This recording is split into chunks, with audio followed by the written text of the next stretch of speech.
वेळाला बँकेत गेलो, तिथे तुफान गर्दी होती. रस्त्याने सुद्धा वाहन चालवताना तोबा गर्दी होती. बराच वेळ त्याच्यात गेला. घरी आलो, स्वतःच चिंतन केलं आणि वाटलं की आपल्याला आता शांततेची गरज आहे. खूप व्यग्रता बळावली आहे. आपण आता जरा शांत बसून राहू.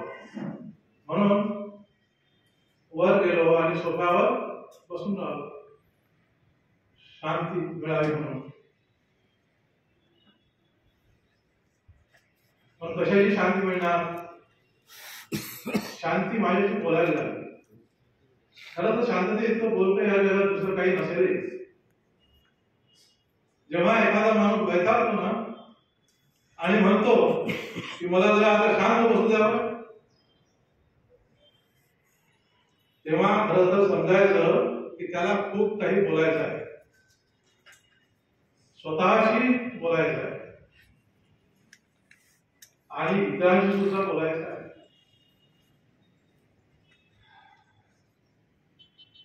आपण अनेक ठिकाणी शांतता बघतो. ग्रंथालय, वाचनालय, रुग्णालय, हॉस्पिटल, तिथे शांती असते. मंदिरात शांती असते, ध्यान मंदिराची शांती असते. या सगळ्या ठिकाणी शांती असते. पण ही शांती एक सारखी मात्र नसते. असते का?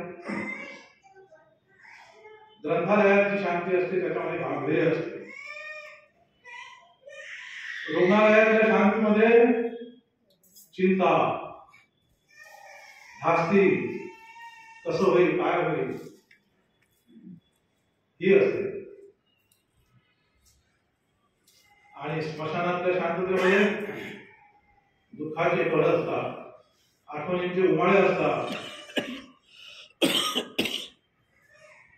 ही सगळी शांतीची वेगवेगळी रूप आपण अनुभवत आलेला आहोत. त्याचप्रमाणे मौन आणि अबोला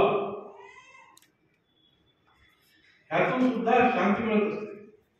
याचा अंतिम परिणाम शांतीच असला तरी ही शांती सुद्धा एकसारखी नसते. मौनामध्ये कशाचं तरी अधिष्ठान असते, काहीतरी उडत असते त्याच्या मागे. तर अबोल्यामध्ये वाद, भांडणं, जागा इत्यादी असतात.